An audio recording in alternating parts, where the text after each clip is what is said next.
remember any moment like, oh my gosh, he's awesome, and I'm like really interested in this? Yeah, the blues rock guitar players of the 60s, Jimi Hendrix Yes. especially, and Eric Clapton, you know, and I mean, I've later went on to play with musicians who played with Clapton and stuff like that, so I have Nice. a lot of first-hand accounts, you know. And we're live today with a really special guest, and I want to thank him. Early on, it's, you know, I don't get very many chances for an international guest. All right. And then you're all along the line of, top that off, you're an artist, musician, which is in my mojo, one of my many mediums that I explore. So welcome. I almost want to say, and I don't even care, I'm going to say, welcome, Sir Tom Leary. Thank you, Greg. From Oxford, England. So thank you so much for taking time today. Thank you. Really appreciate it. Okay. And so Tom has come visit my brother Bab often here in the great state of Ohio in Dayton. And as a Dayton podcast, Imagine Fitting In is all about featuring efforts of Daytonians. Be it on a cultural level, be it I don't know if you can say a spiritual level or a, you know, basic community. So Imagine Fitting In is all about mentors, healthy lives, and community. Yeah. And I believe strongly that I always say on my podcast, I'm not sure what benefit's going to benefit anybody. But I believe there's a nugget in every conversation that when two human beings just sit down, talk it out, have a long conversation, there are nuggets that you never know who's going to listen to what. Yeah. One little comment. Right. It could be something you're inspired by today that will affect somebody's rest of life, a decision they may make. Yeah. So not knowing that, we know life's a mystery on that mystery plane. So I usually start this by just asking you, where were you born, where you call home today, and what was your family life and your mom and dad's profession and stuff? Well, I was born in the north of England, in Durham, a place called Durham, you know. My family, a working class family, actually. My dad was a miner. We weren't like a big affluent job, but we had a great childhood, fantastic parents. Wonderful. Encouraging and everything else, especially when it came down to my chosen profession, which has been music for most of my life. Okay. In the early days, it wasn't 100% that. I did work in graphics and sign write. I was just what you call a sign writer, you know. Okay. I'm going to give you a fist bump. Reach over. I was a sign painter. Me too. My artist is the commercial art graphic background. Right. And all my work, when you see my work, it is much more graphic than anything. Yeah. And I'm with you, buddy. I never knew that about you. That's awesome. I was a commercial sign writer. I trained. I went to art college and everything to do it. And that's what I did as a profession. And of course, I always played in bands from when I was a teenager because I was a guitar player, not a fiddle player. Okay. I was influenced by the great rock guitar players of the 60s, you know, Jimi Hendrix and, you know, Clapton, Peter Green. Yeah. All that. And that's what I did. Later on, people know me now as like a fiddle player. Okay. But initially, it wasn't that at all. It was a different life. It was, you know, the heavy blues rock thing at night and the sign work in the daytime. Awesome. You know, that's what it was. That's about what, I wasn't a drummer yet, but I was running sound for some bands. Right. And I was a graphic artist out at the base. So we've got a similar thing going on. Yeah, it's amazing, right? See, this is wonderful. Yeah. So tell me, was your mother a homemaker? She was purely a homemaker. Okay. She never did pubs or anything like that. Okay. In her younger life, she did, of course, Sure. worked in bars and things like that. Mm-hmm. But later on, when me and my brother were born, she became a pure. She just wasn't interested. Dedicated in mother. Only just home bird completely. Right Wonderful. To the end. Wonderful. Yeah. And did you have brothers and sisters? I had one brother who sadly passed a couple of years ago. Oh, God kind bless. Of COVID-related thing, But only the one brother. There was one that died when we were very young, who I never knew. Oh. It was before my time, which I never knew. And it was just a 4-piece family: mom, dad, and 2 sons. Okay. And how much older was your older brother? He was about 4 years older than me. Okay, same as me. Yeah, my oldest brother is 4 years older. 4 or 5 years. Okay, older, okay. Something like that. All right. What did he have artistic ambitions, and or were either of your parents musicians? No, I had an uncle actually who, where I come from, there was a big tradition of brass bands, Brass bands. And that was my first thing that I did when I was about 7 or 8. Yes. Played the cornet, in the band. The cornet. And I had an uncle who was big on that. He was the encouraging one. My dad wasn't particularly. He was a listener. Okay. And very, very ahead of his time for an older guy. He would like the Beatles and all that. Appreciation. Type of stuff. Yeah, appreciation, and very encouraging. Nice. Never negative. Yes. There was, and I'm the same as that now. I'd refuse to have negativity. Right. That's awesome. I turn negativity down fast when it turns Hey, up. you are saying so many things that I relate to that are just commonplace. Yeah.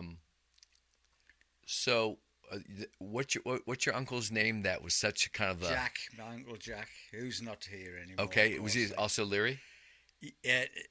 He wasn't actually. He was a Weir, because Weir. I know that Mike is a big fan of Bob Weir. It's the same. Weir, same name. From the Grateful Dead, same name. Okay. And that was my mother's side of the family. Jack Weir. And Jack Weir, he was. That's what he was. And he was a singer in the clubs, and a popular one as well, and a good musician in the brass kind of band. Thing, So he was the kind of encouraging factor. That was for me okay. when I was young. So do you remember? I always say this, especially because, when we're young, we don't know. All we know, if we see something that lights us up, mm-hmm. Everything else almost falls off. The reality of going around this, you don't realize you're being influenced. Do you remember any moment, in how old you were, any specific moment in memory that, oh my gosh, he's awesome, and I'm really interested in this? I would think that happened to me when I was really quite young. I think it was the blues rock music. In fact, I know it was of the blues rock guitar players of the '60s, Jimi Hendrix especially, and Eric Clapton. And I've later on went on to play with musicians who played with Clapton and stuff like that. So I get a lot of first-hand accounts of it, But when I heard that, I thought I have to do that. I've got to try and do that. That's awesome. And I did. The next thing I knew, I was the menace in the street. I had the guitar, the Gibson guitar, the teenager, the Marshall stack, and I was in a band. It didn't take me long to actually get to a point where I could actually play in a band. I would say I was about 16. Were you self-taught? Yeah, I kind of self-taught, and there was a few local guys who would give you a tip here and there. Okay. But I never ever, I wasn't educated. I didn't even do it at school, in the classroom. Right. I was just taught from, influences that I heard on radio and in TV and stuff like that. And other guys who were a little bit ahead of me were that older guys, Okay. who could see that I had some sort of something going on, and they would help you, Talent, ambition, and which is nice. All that hand-me-down stuff, I've done it to a million people myself ever since. That's awesome. If somebody comes along and wants something, you got to pass you a little bit of knowledge. Yeah, pass it forward. Exactly. Pass it on, Yeah, so you even at it's a sharing thing. Exactly. Being mentored as a mentee, Yeah, yeah. or being mentoring. And this is what, again, the podcast is all about. And everybody has a story about that. My question about Jack Ware is, so he was just a singer, or he did play an instrument? He was a singer, and he played I think it was the cornet in the brass bands, The cornet. Cornet. Yes. Yeah, my accent's different. No. I want to make sure. And so, when you saw him the first time in his band? Yeah. And playing with cornet, and he sang? Yeah, yeah. And then, so that music was probably not the hard rock stuff that you were telling me about. Oh, no, it was very old-fashioned, traditional, sure. Kind of band stuff, because there was a big tradition of those type of bands in the north of England. Still is, I think. Sure. And, of course, I haven't lived in the north for a long time. I moved away from there when I was quite young, late teens, really, and I lived around the London area and Oxford in the Netherlands for a while. Went down in Cornwall, moved a bit, Okay. and then finally settled in Oxford because it was a good hub. Yeah. For my work when I started to, Yeah. So I'm curious because did your uncle, did he experience and watch you all of a sudden go off and get onto the guitar and all that? Yeah, he was very encouraged. It didn't really last long, the brass band thing, 2 or 3 years, and then I got interested in the music of my generation. Exactly. Right, what was happening with your peers? Which was new, Yeah. I mean, it was exciting. What year was that? And hear that. What do you think about year? In the 60s, 67 or something. Okay. And it was an exciting time, actually, because a lot of those sounds and those styles had never been heard. Right. I mean, I think Jimi Hendrix just plucked it from the sky. Who did he get that from? It had to just come from somewhere. But touched by an angel, right? A touch by an angel. It could be something like that. Yeah. And of course, he created that stuff purely from him. I know that some of the older blues guys were doing it, musically doing it, but they weren't doing it sound-wise and in that progressive, inventive way that he did it. Right. He was the man for me. Anyway, for me, I know that everybody would like the Beatles, and I did sure. as well, but the harder edge of it was okay. So I want to, just because you're from England, you were around. Do you remember the first time? How old were you when you first time heard the Beatles? Oh, probably about 12, I think. Yeah, I was young, Yeah, and what do you think? What was your personal opinion? Well, it was fantastic. It was kind of the new pop music. I mean, we'd had like Elvis and all that type of thing before that, which was great. It was all good. And they just took the songwriter thing, I think, to another level.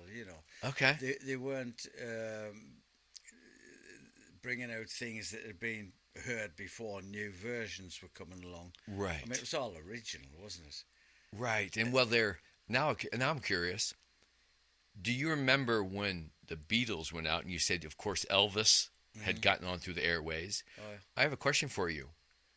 Was Chuck Berry also on the radio this time? Chuck Berry, yeah. Little Richard was one of my favourites from the rock and roll era. Okay. I mean, I really like the energy and the dynamic,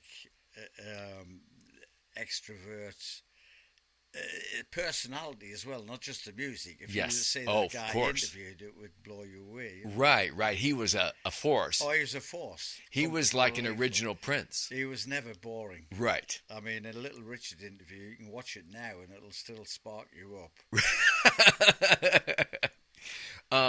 So, that being said, hearing all those American artists, I'm assuming you heard it, is it on the BBC, or how did you hear that? Yeah, it was all radio at that time. And right. Of course, you could buy the records. You could still go out and get the vinyl. Okay. And which I did, actually. I remember when Hendrix's first album came out, Are You Experienced? I had it ordered for the minute, the morning it came out. I had my copy, Nice. Nobody had heard it. That's fantastic. Yeah. Now, I've read multiple biographies, I think of Keith Richards. Yeah. He grew up on the other side of the tracks. Mick was on the other side, a little bit more affluent. Keith was more humble beginnings. And at the time, when we were talking about deep, muddy waters and B.B. King, a lot of black artists. Yeah. I guess the music and albums were not as not as available or couldn't be accessed, or I don't know if they were available at all. Very, very limited outlets. I know that the first time I saw it really readily available was two record stores in London. Mm-hmm. Collett's and Doorbells, I think they called them, both in the West End, heart of London. Right. You had to go in there, and all those imported records were there, but they weren't ready and available in your average record store. Got it. And so I can only imagine that everyone, just like us in America when we were back in the day, younger, that before we started being able to afford albums, right, and record players and all that kind of stuff, the radio was the key. Oh, absolutely. Delivery system. Yeah. Of course, the downside of radio is it just does what it does. Right. The track doesn't pop up when you want it.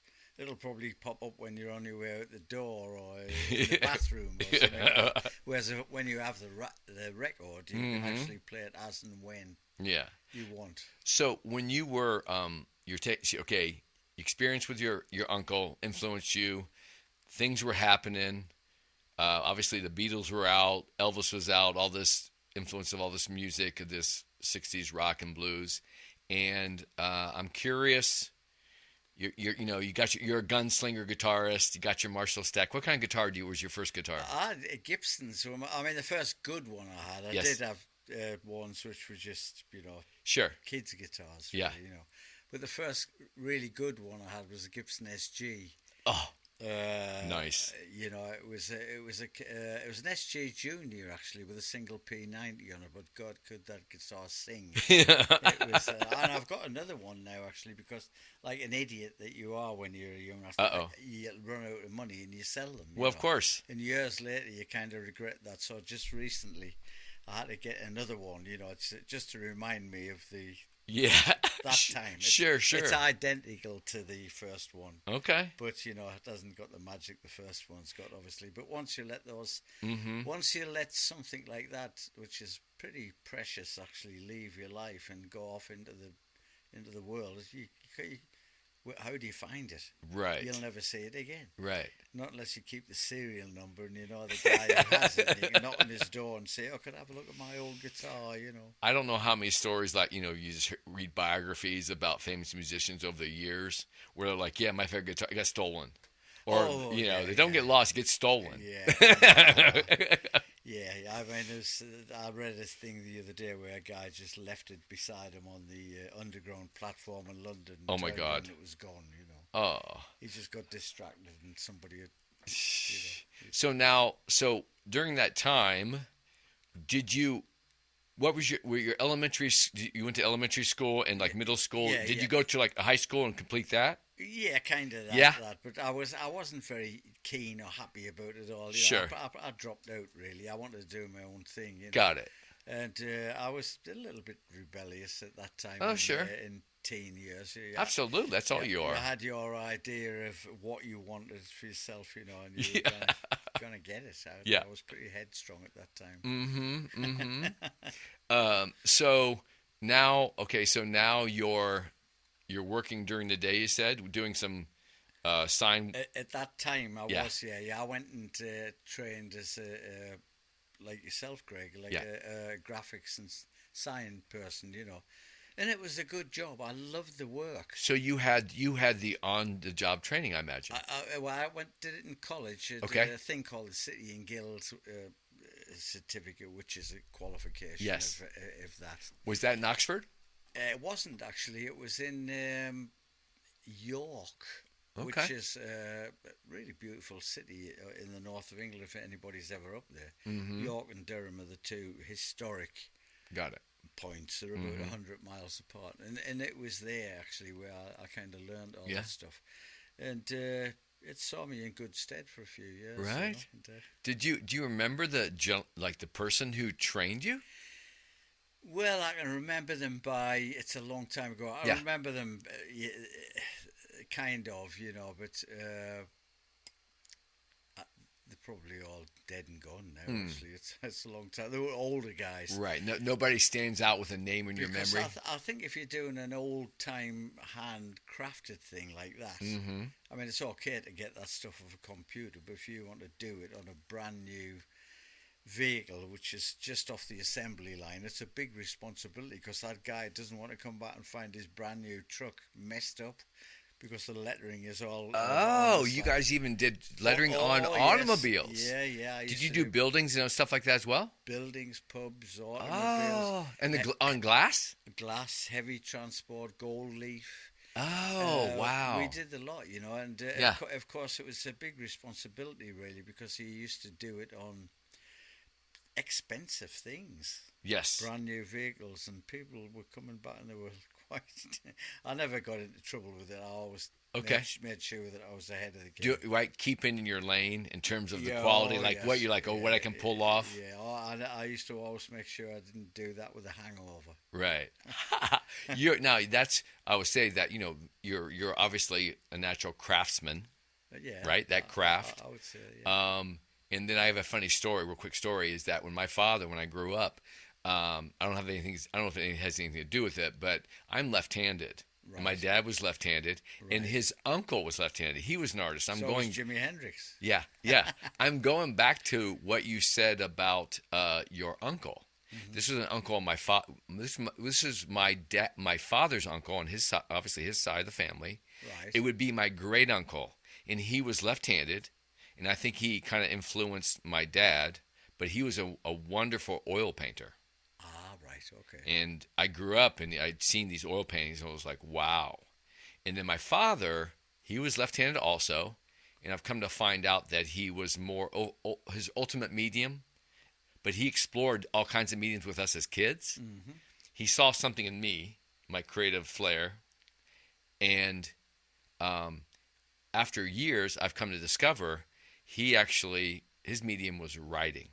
Right. The written word. Yeah. So, but going back to sign painting, I'm about 10 years old. Yeah. He goes up and he researches through books and stuff. Okay, we're going to go ahead. We're going to tell our barber we go up to, it's $1.25 for a haircut. Right. And he convinces the barber. I don't know if they did a barter trade. He said, "Yeah, we'll paint a sign." We had to paint it inside the glass, backwards. Right, that's it. Right. Yeah. For the barber, and my dad took me on as like this self-proclaimed sign painter. He was, but he wasn't have historical experience. He brought me in, and we did that sign together, Tom. Brilliant. And I can still remember it was right up here on Woodman Drive near Patterson Boulevard, and it was like I just felt like I was a cat's meow. To do something like that with your dad, to work. Exactly. The only thing I did with my dad, we were drinking buddies, actually. Yeah, we used to drink together, actually, and it was good, and you appreciate that fine music together. Yeah, to do a social thing together. Nice. So, tell me what kind of took place. Like, what was your world like? Say what was the transition from leaving that sign painting job? Was it more your life was taken off? What happened? Well, what happened, the way I kind of like went into music full time, I was still playing in bands, weekends and things like that, club bands and stuff. There's a big tradition of clubs in the north of England. There was always plenty of gigs. You could gig every week. The big transition came when... I think in the late 1980s, when it became over computerized, when the vinyl stick-on stuff came along, Yeah. And it really depleted the work of a guy who did hand painting, Right. And my workload went right down. As soon as those vinyl cutters came along, I didn't have any... no jobs. No work. So I had to do more of the only other thing I knew, which was playing in bands and things like that. And that's what I did. And then I eventually met some quite influential people and got to a higher profile level, Nice. And got out there a lot more, Okay. Much further than I ever did think I would. And so, how many years did you stay around, kind of like home base in the territory that you grew up in, playing gigs? And then, how that take place when you left? Till I was about 20, I would say. And and then I left. My family stayed there. I moved to London. You know, I got on a bus one day. London was about 250 miles from where I lived. Okay. And much to the horror of my mum and dad, I got on a bus where, like, in American money, it would be with about $125 in my pocket. And I headed off to London, and I just got off the bus at 6 o'clock in the morning, an overnight trip, you know. It took about 6 hours, and then it was like, oh my God, what do I do now? You know? I was going to say, did you have a plan, and do you know anybody in London to land with? I had some relatives Okay. there, some family there, you know. But I got off, and funny enough, it's amazing how things just come together. Within 24 hours, I had a flat, an apartment, a little one room, and a job. And did your relatives help with that? Yeah, they weren't Beautiful. far. It was in the same neighbourhood as they were in. Okay. But they obviously didn't have room in their little place. Sure. To put me up, so Was that your mom's side of the family or dad's side of the family? It was my mom's side of the family. It was they were very good, actually. I remember the people. They did look after you. They had you well. There you go. In mind. Right. Hey, even though you're 20 years old, dude, you're making money. You need a place to stay. We're gonna still watch him. We're gonna try to look out. Well, I didn't. I moved to Chicago when I was 21. Right. And I mentioned this in another podcast. I just realized it came out like science. They say, well, the brain's not even developed by till 25. Yeah. So I'm moving to Chicago. You went to London at 20. Yeah.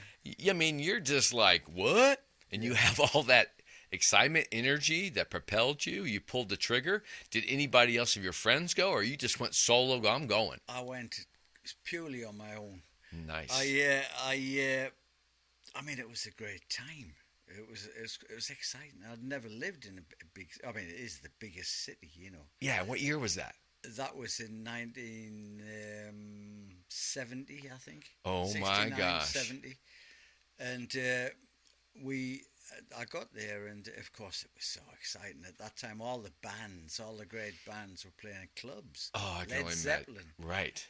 You know, Hendrix was still kind of, his demise didn't come till the next year, till 70, you know. Yeah. And you could, and that was my world, that the bands and music and stuff like that, and you could see everybody. I didn't actually begin to play in bands myself at that particular time. Okay. I couldn't establish that instantly. I did. Right. Takes time. Later on. Yeah. But it was a very exciting place to be, London, at that time. You know, it was all kicking off around there, and all, you name it. I mean, all the legendary stuff. Fleetwood Mac, the original Fleetwood Mac was with Peter Green. With Peter Green, you could see him. Yeah. And it was quite something. You know. So did you ever see Hendrix play? I did. Oh my gosh. I did 3 times. Really? I saw him in the very first time was in a club up in Newcastle, a little club called the Club of Go-Go. And it was great, actually, like, because it was a little tiny place, much smaller than where we were last night, Grimwald. Wow. And I remember it was a little tiny stage with a kind of plaster ceiling. I remember him ramming his guitar up through the plasterboard and getting showered in. Really? Yeah, and for years they had a circle drawn around that hole, you know. This is Hendrix Hole. I mean, that club doesn't exist now. I don't even think the building is there. Right. But then the next time I saw him was a little while after, and he took off like a rocket. You know? Yeah. And he was on a package, and it had... what do you mean a package? Package tour. Oh, okay. With Pink Floyd were there. Oh. A very early version of Pink Floyd was some sort of thing that looked like a bed sheet hanging up at the back with lights projected onto it, you know. Oh, I've seen some of those films, those early shows. Yeah, and he had who else was there, man? It was like kind of avant-garde art music, kind of, right? It was in those days when you'd have like about 6 bands on a package tour, and they'd do 10 minutes each, and the headliner would do the last bit. You know? Nice. Yeah, and it was. Now, what other, real? I mean, here in America, we're blown away when the same roots, gospel from rock and roll to the blues players that were kind of oftentimes not right played on the radio full out, and all of a sudden we get Led Zeppelin and Eric Clapton and the Yardbirds, all these people, the Yardbirds, all that kind of stuff, all these right musicians from England who are actually inspired by our own roots music here, and it comes back at us, and we think this is the new thing, like, whoa. Yeah. And now I remember as a young kid going, I didn't realize that till I got older, how they were influenced by all those artists. Did you see Clapton and other major English stars like back in the day? Oh, I did, yeah. I saw them all live. But it was great that the influential American people were coming over as well. You know? Yes. I mean, and it was equal, you know. A Both back and forth exchange, inspiration back and forth development, exchange, artistic creation. Yeah, that's awesome. I mean, there wouldn't be any blues if it wasn't for here in America. Right, you right. know what I mean? I mean, they picked it up over there. Absolutely. Developed it their way. You know, the blues came from the guys who created it here, you know. So I'm curious, what was the first job? Was it your aunt or your uncle there, your mom's side of the family, that gave you that job? You said you got a job in the flat? Oh, yes, I got a job in the flat. It was just like whatever you could get. I remember I worked for the, what they call the water authorities, you know, water board. Okay.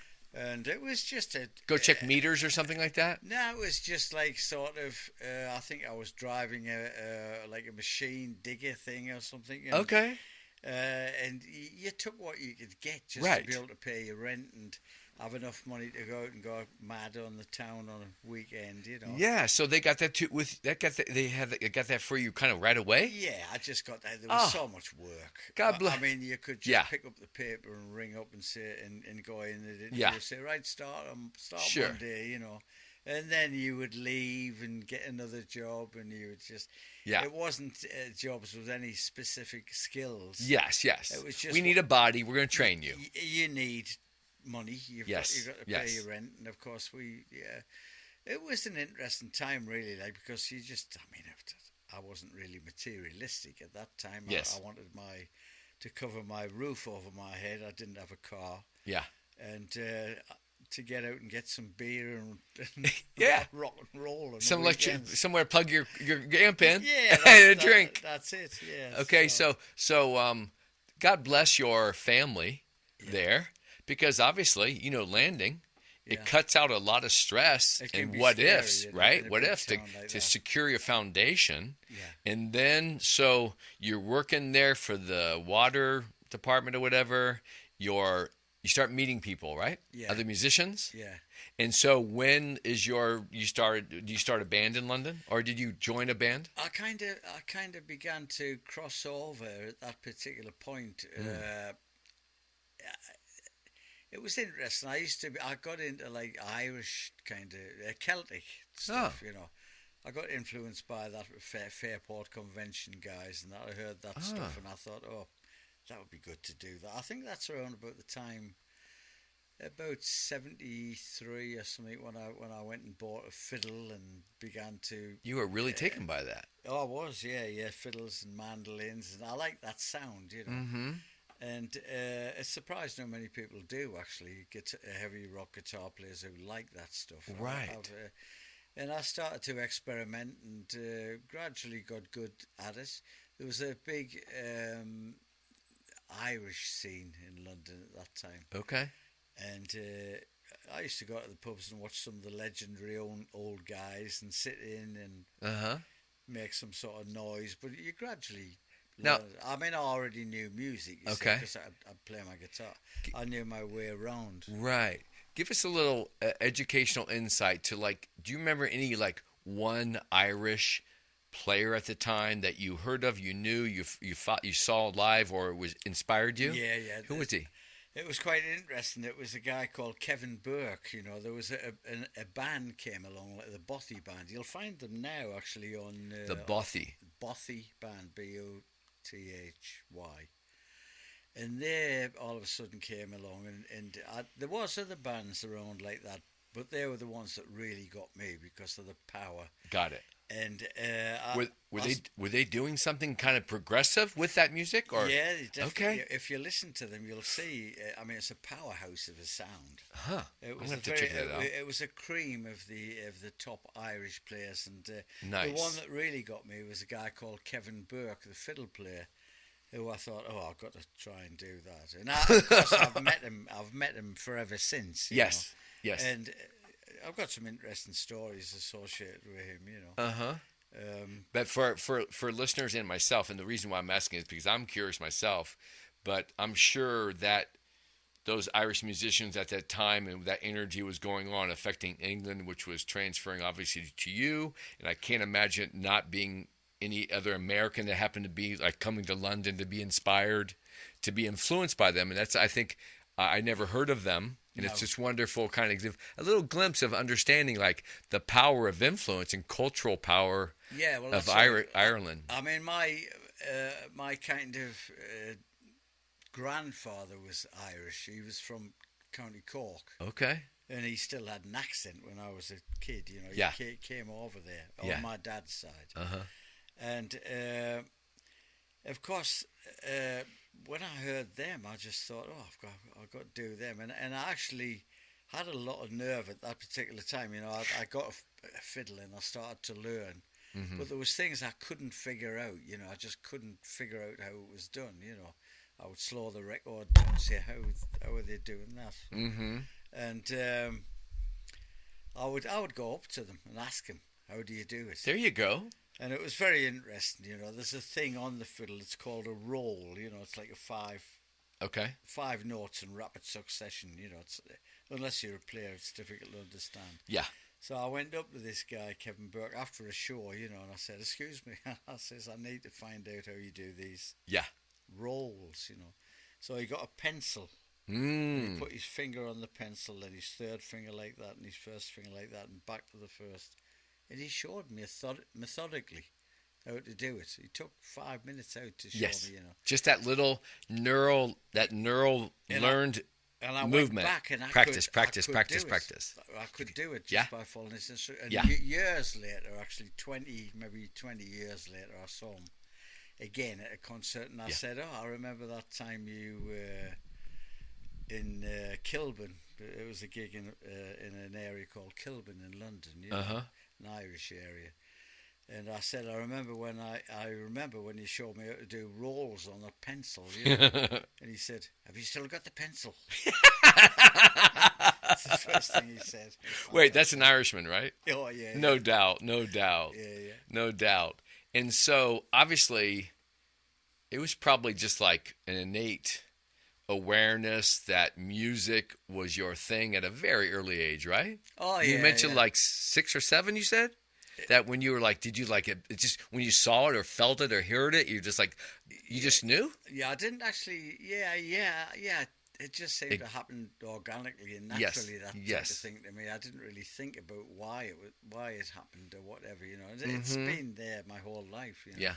I mean, it's just if you were to come to my house, you wouldn't get through the door for guitars, right? Violin instruments hanging up everywhere. You know. So I mean, I understand that obviously, if you're multi-instrumental, you're going to be more marketable, more range. Yeah, well, and so did you consciously think of that, or just your passion just led you there? I did think of that actually, like because you know, like I mean, I was a pretty handy enough, not being boastful or anything like that, but I could stand up with people and cover the lead guitar stuff.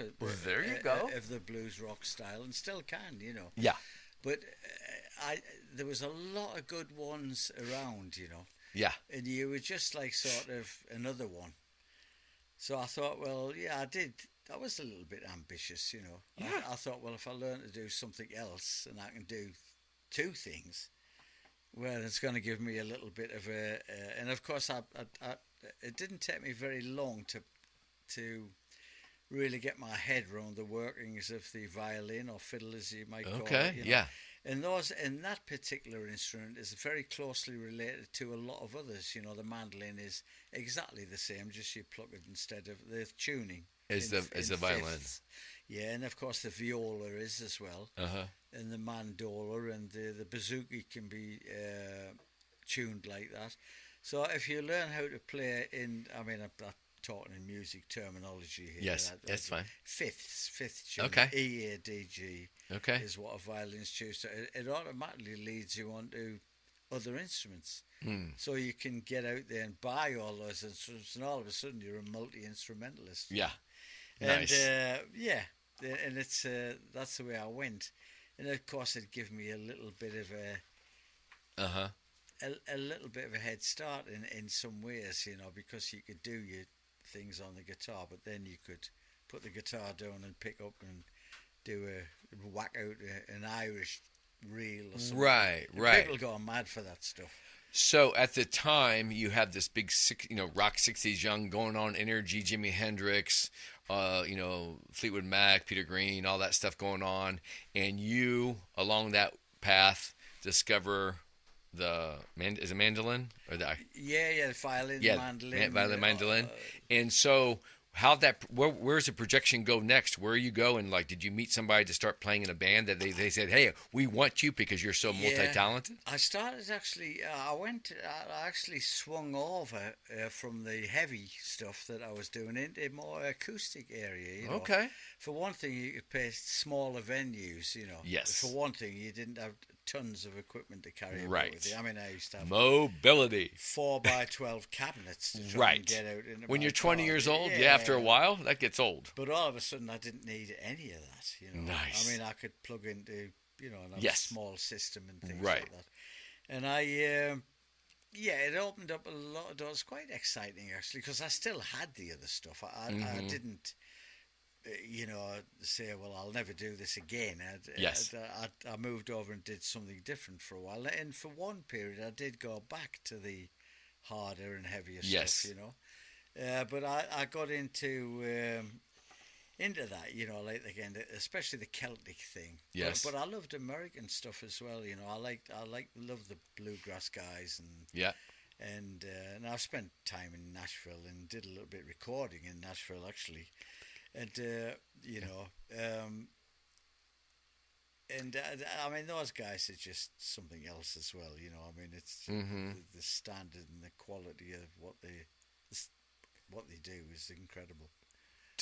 So when you say Celtic, is Gaelic? Yeah. Is Gaelic the language? Yeah, Gaelic is the kind of real Irish language. Yes. Yeah. So I have a quick story. I ended up in Saudi Arabia. Oh, really? It's a long story how I got there. Yeah, I've been there. But I met a woman in a Western compound who was a teacher in Saudi Arabia. Right. She was from Ireland. Right. And she was only one of the last two or three teachers that still taught Gaelic. Oh, yes. And I ended up actually as a fitness trainer. Oh, yeah. She was there in this Western compound. I met her in the fitness center there, became friends with her, and I ended up training her, exercising her. Awesome. I made some extra money, and then that's how I bought all my Oriental rugs, all my Persian rugs that you see on my floor here. Beautiful. But she was fascinating because that's the first time I ever heard of what Gaelic? Yes, yes. Right, that language. So that's that. And then I remember as a kid, and I'm going to be a little off track here to me, in terms of music for me, I had that uncle who painted, but all the parts of my family, I think my one aunt might have played piano, my aunt Lois on my mom's side, and I think my mom was kind of trained and practiced, but nothing really musically inclined or heavy influence.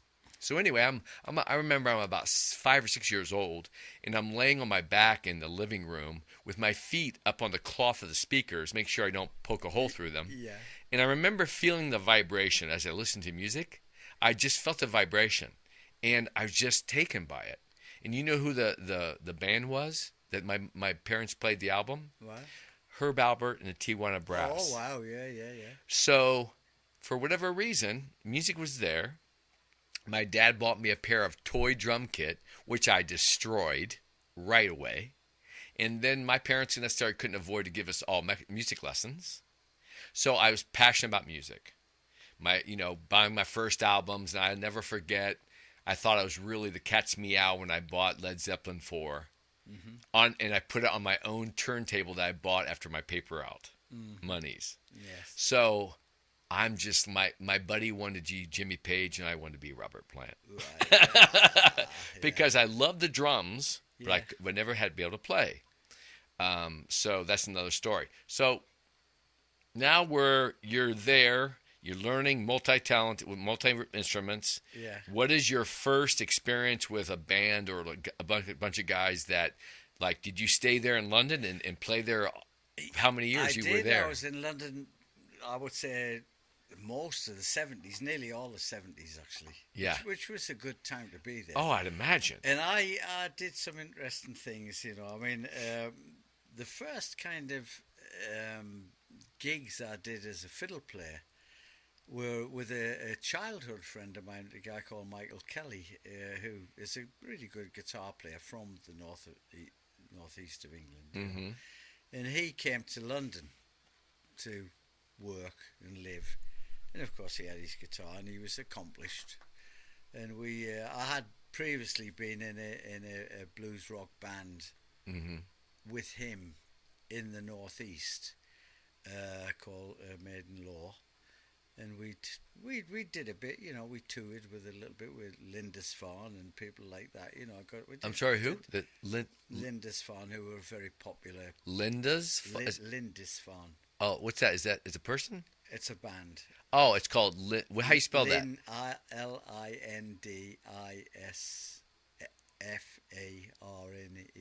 Lindisfarne. It's the name of an island off the Northumbria coast. Oh, nice. But they're a very famous band, and I was in them like later on. I was a member of the band. And okay. I'm still in a band with the lead guy. Nice. And what's the lead gentleman's name? Ray Jackson. Ray Jackson. Yeah. We did a couple of big festivals in England recently. The Crockedy Festival. Nice. They're big, 20,000. You know. Yeah, you were mentioning that. That's wonderful. Yeah, we did it.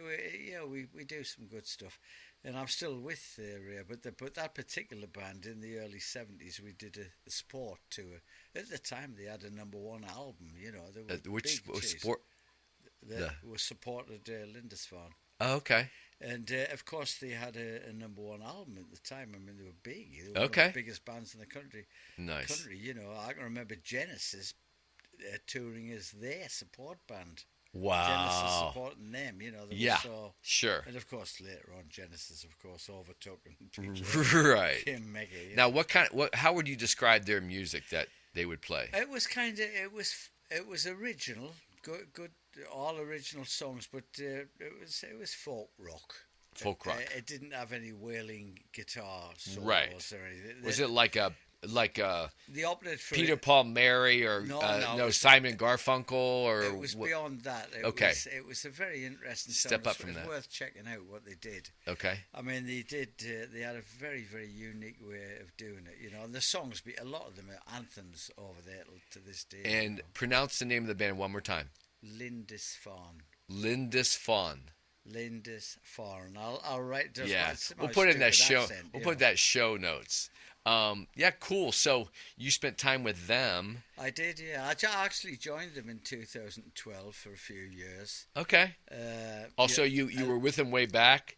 You had time off, and you came back to. I toured as the support band. Yes. I was never in them. Got it. Then, and later on, they had a gap when they didn't exist. And then they put it back together again in 2012, and I joined it. Yeah. And went off with them for about 4 or 5 years. Nice. Maybe 4 years. I think it was. And then moved on to something which was a little bit more up. But yeah, they're good. You know, they had a lot of time, and it's still. I mean, a lot of those songs are still. You still hear them on the radio, and they're still nice evergreens and popular, and some of them are kind of anthems, actually. Okay. If you would, of course, I mean. Do you remember? Okay, is Evergreen one of their popular songs? No. I mean, I think the most popular song they ever did was a song called "Meet Me on the Corner." Meet Me on the Corner. Yeah, and they had a few that were. Okay. That were popular, you know. Okay. If you go into YouTube, you'll find that stuff. And so you consider your home based right now as Oxford? England? Yes, I did. I thought it was a good spot to be because of the central location, Yep. because I do a lot of travelling, Sure. and abroad. I've got like 5 airports around me, Yes. within easy reach. And Logistics. The big ones, the Good London, logistics. and it's 50 minutes from London. Yes. And sometimes I think, oh my God, I wish I lived in the middle of nowhere, off the grid. Yeah. When it all gets too much. But it's been good to me, that area, really, because I've been able to work, I've been able to survive there. Yeah.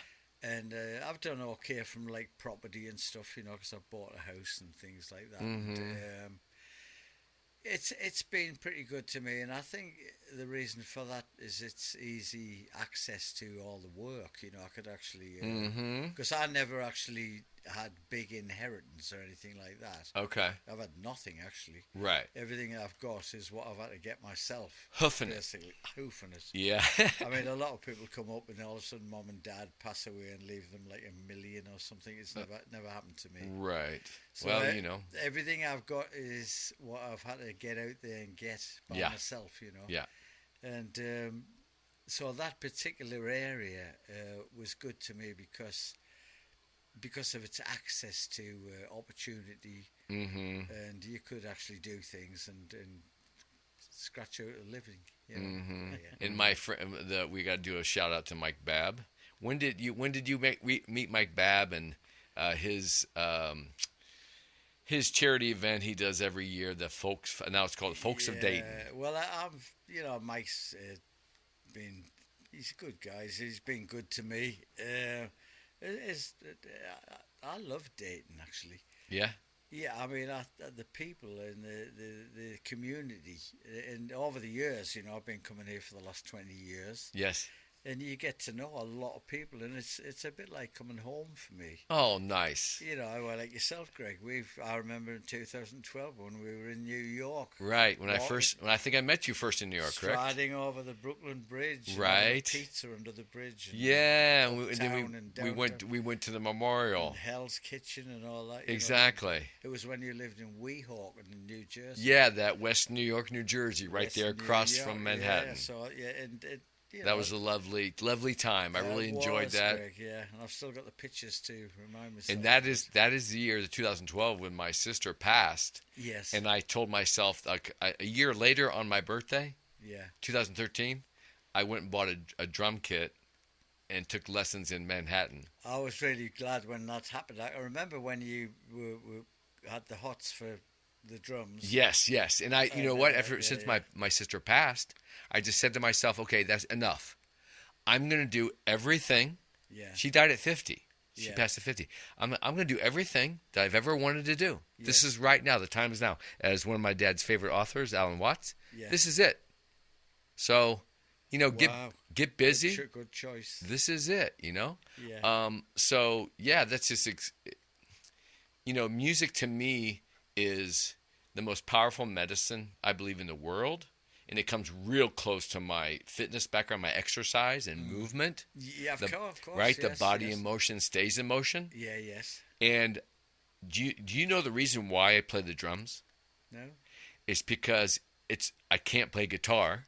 No. And it's the closest I could get to a guitarist. Right. Without playing guitar. Yes. I want to be almost inside his fingers, inside that tone. Yeah. And when I'm playing the drums, I am just enveloped by that guitar player.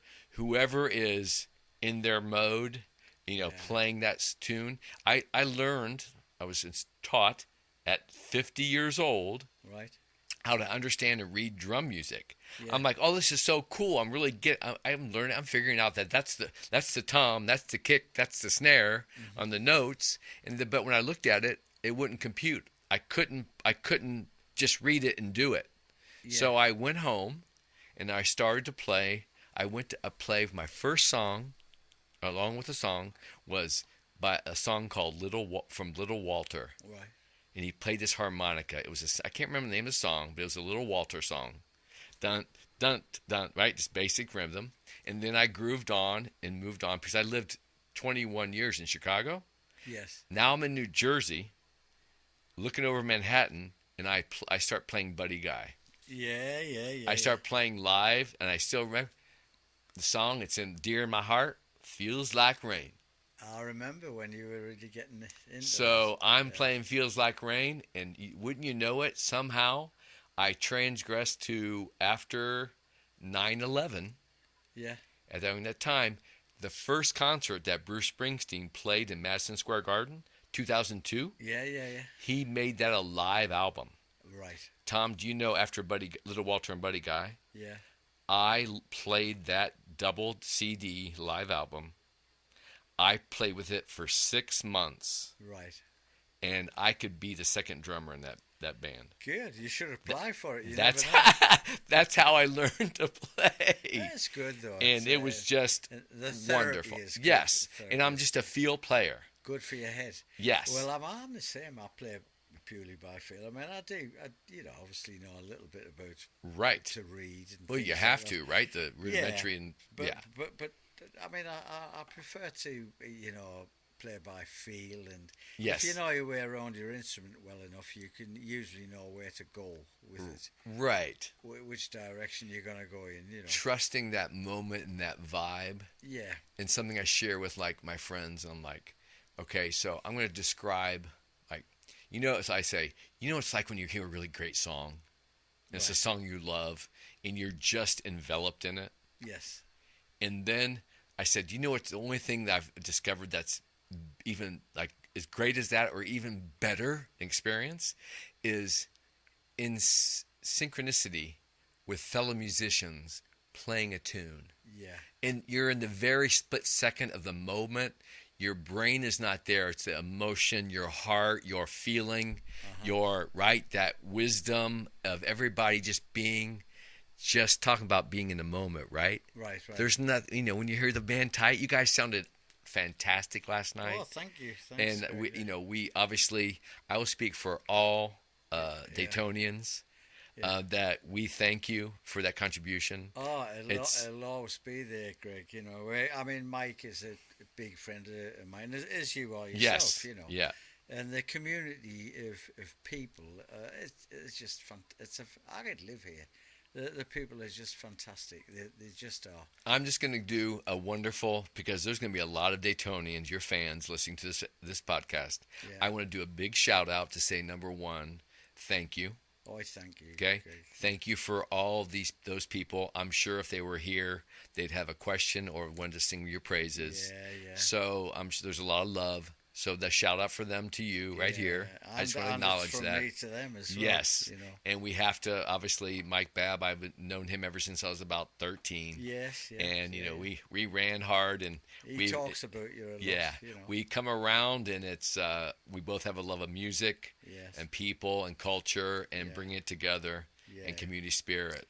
Brilliant. So Tom, I just can't thank you enough for spending an hour with us. Oh, absolutely, Greg. Anytime, And it was very interesting, I look forward to a potential opportunity to be able to go, hey Tom, are you going to be we're going to be in England? You're going to be in Oxford? I'm not be rolling through. You just give me a call. All right.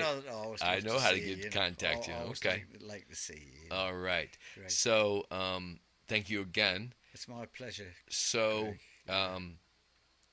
as we close out this episode, we're just going to take a couple minutes to play a song here. So just give us a moment, and we're going to close out, listeners. So Tom and here, we're going to play this for you guys. And this is a track that Tom has so graciously given me as an album, a CD. It is called Tom Leary and Friends, and it's track number 10. It's called The Three Season, and so enjoy.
And we're back. And again, Tom, that was just very touching for me.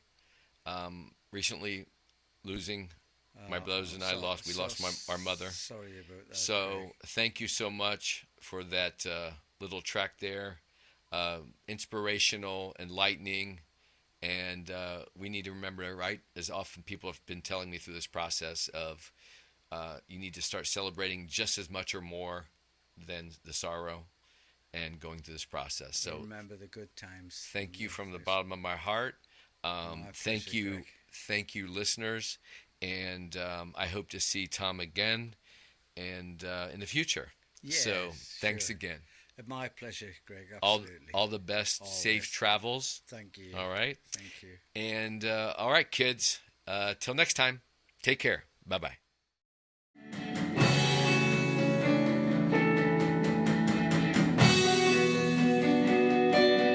Professor!